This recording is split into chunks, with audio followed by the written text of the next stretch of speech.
उद्धव ठाकरे जो हमेशा आरएसएस और बीजेपी को मजबूत करने का काम किया, महाराष्ट्र में उनको गठबंधन में रखते हैं। आप नीतीश कुमार जो बीजेपी को मजबूत करने का काम बिहार में किया है, उनको जब मन आता चाहते हैं अपने गठबंधन में रख लेते हैं, उनके साथ सरकार बना लेते हैं। तो आप जब तमाम लोगों को अपने गठबंधन में रख सकते हैं तो हम मुस्लिम लीडरशिप से आप लोगों को दिक्कत क्यों है? चाहे बीजेपी कांग्रेस का विधायक को तोड़ता हो तो वहाँ बीजेपी गलत है, चाहे राजद एमआईएम का विधायक तोड़ता हूँ, यहाँ एमआईएम गुनहगार है। ये कांग्रेस वाले हमेशा रोने रोते हैं कि बीजेपी ने हमारे विधायकों को खरीद लिया, हॉर्स ट्रेडिंग कर रहा है, वहाँ तो वो रोते हैं, विक्टिम कार्ड खेलते हैं। तो फिर आपने हमारे साथ क्या किया राजद वाले कांग्रेस वाले से? हम कहना चाहते हैं ये क्या हॉर्स ट्रेडिंग नहीं है, ये क्या आप विधायक को जो खरीद के वो अपने साथ लेके गए, ये भी तो यहाँ के जनता के साथ धोखेबाजी गद्दारी। कई एक्स विधायक पार्टी ज्वाइन की है, इलेक्शन लड़ेंगे, कई और लाइन पे है। तो आप समझ सकते हैं कि माहौल पूरा पतंगी पर। उनके पास सिर्फ एक विधायक था, तब जाके उन्होंने 5 सीट जीतने का काम किया, वो एक लहर पैदा हुआ। तो एमयू किशनगंज सेंटर का भी घोषणा किया गया था। आप देख सकते हैं एमयू किशनगंज सेंटर का क्या हाल है। तो सीमांचल के चारों जो जिला है लगभग सभी लोग बाढ़ से ग्रस्त है, परेशान हैं। जब जेपी वाले चाहे एनडीए वाले हो या फिर महागठबंधन वाले हो, इस क्षेत्र के लोगों को जो ठगने का काम किया है, का दौरा है 24 तारीख को शुरू हो रहा है। 24 तारीख को मतलब वो आएंगे एक तरह से, और 15 मिनट के लिए हर जगह वो स्पीच देंगे, हर चौक चौराहा में। तो असल में बात यह है कि सीमांचल के साथ जो नाइंसाफ़ी हो रही है, उसी के तहत वो आ रहे हैं। नया यात्रा के तहत उनका दौरा यहाँ के आसपास के जितने विधानसभा है तमाम जगह होना है। और जो क्षेत्र का मुद्दा है, जो तमाम बीजेपी वाले चाहे एनडीए वाले हो या फिर महागठबंधन वाले हो, इस क्षेत्र के लोगों को जो ठगने का काम किया है, ये उसके खिलाफ न्याय यात्रा है, ताकि लोगों को जागरूक कर सके, लोगों को बता सके कि चाहे एनडीए हो या महागठबंधन के लोग हो, नेता हो, पार्टी हो, ये लोग सिर्फ आपका वोट लेना चाहते हैं, लेकिन आपके लिए कुछ काम करना नहीं चाहते हैं। आपको पता होना चाहिए कि पटना के आसपास लगभग हर 5-6 किलोमीटर में कोई ना कोई ब्रिज है, लेकिन हमारे सीमांचल एरिया में 50-60 किलोमीटर तक ब्रिज नहीं होता है। वहाँ बाढ़ वगैरह का कुछ मसला नहीं है। हमारे सीमांचल के चारों जो जिला है लगभग सभी लोग बाढ़ से ग्रस्त है, परेशान हैं। जब तमाम लोग डेवलपमेंट की बात करते हैं, अपना बच्चों का भविष्य सुधारने की बात करते हैं, उस वक्त हमारे इधर के लोग अपना घर को बचाने में, अपना कागजात को बचाने में लग जाते हैं। तो ये तमाम चीज़ें यहाँ का मुद्दा है। उसके अलावा यहाँ पलायन का बहुत बड़ा मामला है कि यहाँ पलायन बहुत ज़्यादा होता है। अच्छा स्कूल नहीं, हॉस्पिटल्स का कंडीशन बहुत ख़राब है।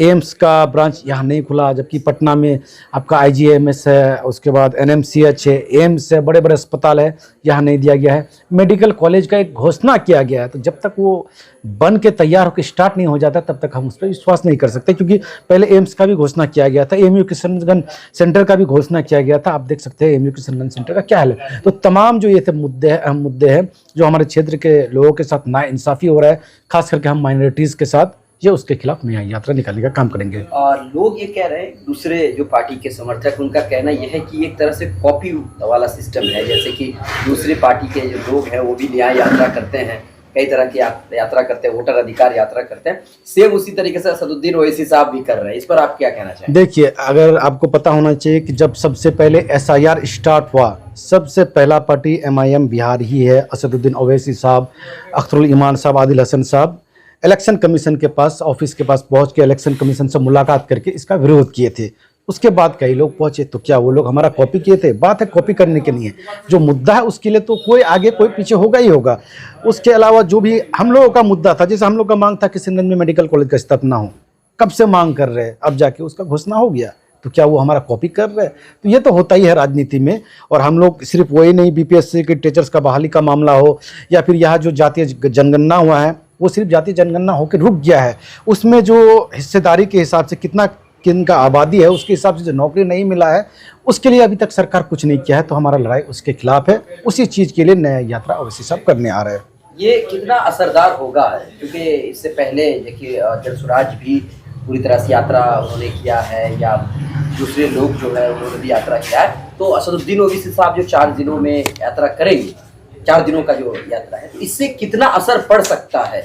देखिए, असर बहुत ज़्यादा पड़ने वाला है, क्योंकि एमआईएम, यहाँ लोग एमआईएम के दीवाने हैं। एमआईएम को एक ऑप्शन मान चुका है कि एमआईएम को वोट करना है। जब 2020 में एमआईएम चुनाव पे उतरा था बिहार असेंबली में, तब उनके पास सिर्फ एक विधायक था, तब जाके उन्होंने 5 सीट जीतने का काम किया, वो एक लहर पैदा हुआ। तो अभी तो समझ लीजिए एक तरह से 5 विधायक है ना, ठीक है वो चले गए, लेकिन जीते तो एमआईएम से है ना। तो टेक्निकली देखिएगा 5 विधायक तो समझ लीजिए इस बार कितना मजबूती के साथ लड़ेंगे। कई एक्स विधायक पार्टी ज्वाइन की है, इलेक्शन लड़ेंगे, कई और लाइन पे है। तो आप समझ सकते हैं कि माहौल पूरा पतंग ही पतंग है इस इलाके में। दौरा सिर्फ सीमांचल में ही क्यों है? 100 ज्यादा सीट पे लड़ने की बात कर रहे हैं। नहीं, दौरा सीमांचल में नहीं है, दौरा पूरे बिहार में है। तो उनका दरभंगा भी जाएंगे, तो दरभंगा मुझे नहीं लगता कि सीमांचल में आता है, दरभंगा भी उनको जाना है। तो दौरा आगे तक है उनका। शुरुआत यहाँ से है। जाहिर सी बात है कि यहाँ सबसे पहले किशनगंज विधानसभा सीट जीतने का एमआईएम काम किया है, तो शुरुआत वहीं से होना चाहिए, जिसकी वजह से एमआईएम का एक ग्राफ जो है ऊपर उठा है। तो इसी इलाके यहाँ 5-5 विधायक जीतने का काम किया इस इलाके से, तो जाहिर सी बात है यहाँ से शुरुआत होगी।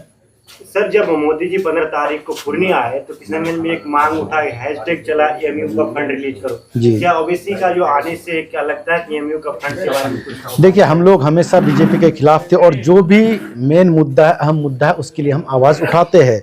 आपको याद होगा 2010 में एमयू किशनगंज सेंटर का एस्टेब्लिशमेंट हुआ है, लेकिन उसके बाद कांग्रेस का सरकार 4 साल तक रहा, उन्होंने भी कुछ नहीं किया। फिर मोदी सरकार 14 से लेकर अब तक है, उन्होंने भी कुछ नहीं किया है। कांग्रेस ने भी ठगा है, मोदी भी हम लोग को ठगने का काम कर रहा है। तो ये महागठबंधन और एनडीए के लोग, नेता, पार्टी, सभी लोग जिम्मेदार है एमयू के बदहाली के लिए।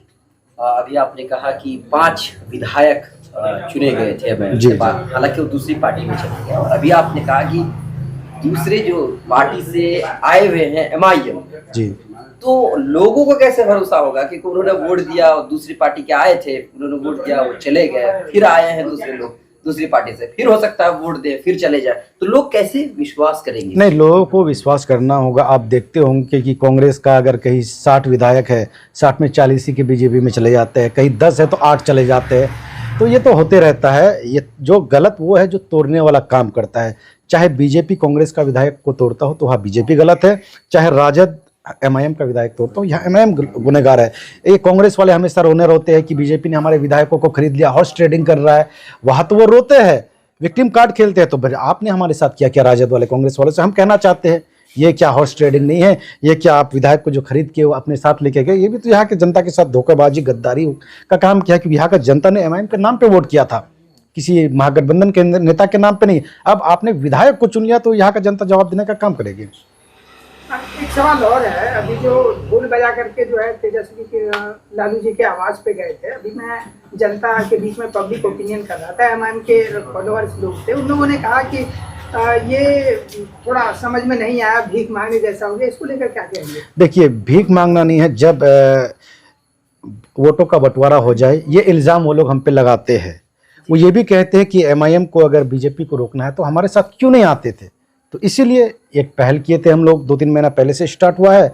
कई बार एक लेटर भी लिखे हैं, मीडिया के सामने भी बयान दिए है, ऑफिशियल स्टेटमेंट आया है पार्टी की तरफ से, ओवैसी साहब की तरफ से, अख्तरुल ईमान साहब के तरफ से, स्पोक पर्सन साहब के तरफ से।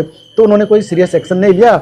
जब उनसे पूछा गया राजद के नेताओं से, तेजस्वी से, तो उन्होंने कहा नहीं, हमारे पास कोई इस तरह का बात आया नहीं है। तब ढोल बजा के उनको जागरूक करने का काम किया, जगाने का काम किया है। ये आखिरी चेतावनी है, आप या तो हमें महागठबंधन में शामिल कीजिए, वरना आपका जो एमवाई समीकरण का हम लोग पोल खोलने का काम करेंगे। क्योंकि आप 2% वाले को अपने गठबंधन में रखते हैं, 4% वाले को रखते हैं। आप उद्धव ठाकरे जो हमेशा आरएसएस और बीजेपी को मजबूत करने का काम किया महाराष्ट्र में, उनको गठबंधन में रखते हैं। आप नीतीश कुमार जो बीजेपी को मजबूत करने का काम बिहार में किया है, उनको जब मन आता चाहते हैं अपने गठबंधन में रख लेते हैं, उनके साथ सरकार बना लेते हैं। तो आप जब तमाम लोगों को अपने गठबंधन में रख सकते हैं, तो हम मुस्लिम लीडरशिप से आप लोगों को दिक्कत क्यों है? क्या आपको सिर्फ हमारा वोट चाहिए? हमें हिस्सेदारी क्यों नहीं देना चाहते हैं? हमारा लड़ाई इससे भी है। तेजस्वी यादव ने कहा कि हमें अब तक न तो लालू यादव को अब तक जो है कोई कॉल आया असद साहब की तरफ से, दूसरी चीज ढोल बजा करके जो आए थे, कहीं ना कहीं गठबंधन में शामिल होने के लिए नहीं, धमकाने के लिए आए थे। इसको धमकाना क्या है? इसको जागरूक कहना कहते हैं। अगर वो सोए हुए हैं तो जगाने का काम होता है। आप देखते होंगे कई जगह ढोल लेके लोगों को जगाया जाता है। बाकी लेटर आपके सामने था, जो ऑफिशियल लेटर भेजा गया था लालू प्रसाद यादव जी, तो वो तो सबके सामने, मीडिया के सामने था। तो कौन गलत था? हम लोग गलत है कि वो झूठ बोल रहे हैं? ये तो आप लोग लेटर सामने है ना, ये तो सिर्फ हम बयानबाजी नहीं कर रहे। तो इससे आप लोग समझ सकते हैं।